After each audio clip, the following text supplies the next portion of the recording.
Hey, what's going on guys, XpertFusion here, and today I want to talk about the second most worrying thing in Call of Duty Black Ops Cold War's multiplayer, and that is the fact that this game may not have prestige mode. So recently I made that video talking about skill-based matchmaking and how that could be a big problem in Black Ops Cold War because the leaks have been saying that it's going to be there. Honestly, all the other leaks and all the other official information we've had has been pretty positive for this game in terms of the multiplayer and most of the campaign at least. We haven't heard much about zombies or Warzone yet, but when it comes to multiplayer and campaign, of course, the full reveal is exactly a week from now, so we're going to get a lot more information regarding multiplayer next week, more official information. But in terms of leaks, a lot of the leaks sound great.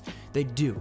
Skill-based matchmaking, unfortunately, does not sound great. And just earlier today, actually, the Long Sensation tweeted out that this post right here on Twitter where he was saying, when everyone keeps asking about prestiging a Black Ops Cold War, but the last you heard a few months ago isn't what the community wants. So basically what he's saying here is that a few months ago, he's heard from the leaks and the rumors that prestige mode is not in Black Ops Cold War, assuming it's probably the same as Modern Warfare's system. But of course, this is a few months ago, therefore they could have changed it. They could have definitely changed it. There was also leaks a few months ago that Dead Silence was not going to be in the game.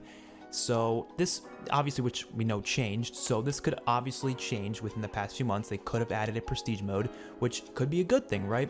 But I'm really worried that maybe they won't have prestige mode. But the reason why I don't understand that is because it makes no sense to not have prestige mode. Like, I'm trying to think of the positives of not having it, the positives of having the Modern Warfare system instead. Because when you think about these games, you have to think of it from a business perspective and a community perspective, and of course a personal perspective. Obviously, your own personal opinions, they matter as well. You gotta think about it from all perspectives. So something I really don't like about Call of Duty is the exclusivity. They have some sort of exclusive deals every now and then. Like, for example, Modern Warfare's exclusive haven't been too crazy. It was just survival mode for a year, and then Xbox gets it a year later, but it's still annoying that it's there, and it still bothers me that it's there in the first place. But I understand the business perspective of it because obviously Sony gives them a lot of money, and obviously they're going to accept that money, so people are more inclined to buy a PlayStation when they know that it's a lot of good COD exclusives on it. Like back when Black Ops 4 and World War II was out, and Infinite Warfare, Black Ops 3, I bought a PlayStation 4 just so I can get the DLC early, so practically I gave them my money just because of these exclusives, practically. So I understand why they're there. I don't really like it from a community or a personal perspective, but from a business perspective, it makes sense.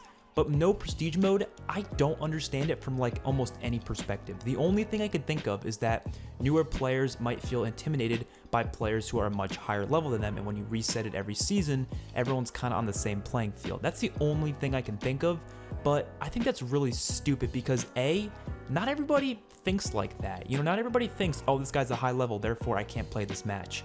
No, not everybody thinks like that. B, you have skill-based matchmaking in place in the game already. So you're already stopping the problem of putting, you know, lesser good players against better players when it's not going to change it. Having prestige mode won't change it. Having people at really high levels, higher than most people, that won't change jack shit. It really won't. And intimidation doesn't really mean much. All that matters is how good the player actually is, because we all know your level does not determine how good you are at the game, nor does your KD really. It's all in practice.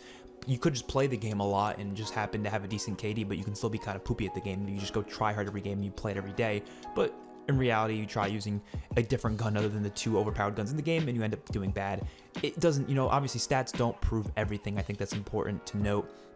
And I think the fact that prestige mode was in the game was just nice to see who plays the game the most. That was really the reason for it. And it was rewarding.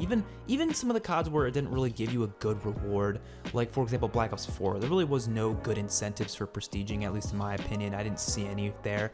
Games like Infinite Warfare had a great incentive to prestige because you got these classic weapons as you prestige, which was really cool, and that gave me a reason to want to prestige. But I do it anyways because I hate just not leveling up. I hate having my XP mean jack shit to the player.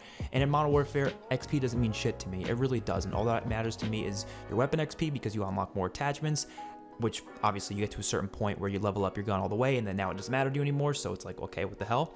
But when it comes to your actual level itself, I don't care about double XP weekends. They don't matter to me. You know, they don't make a difference. I care about maybe the double battle pass tiers. That's nice because the tiers go a little bit faster in the battle pass. That's cool. But again, leveling up does not matter. It doesn't. You get to 155, sure. You might get like a blueprint, I think, at 155, but that's it.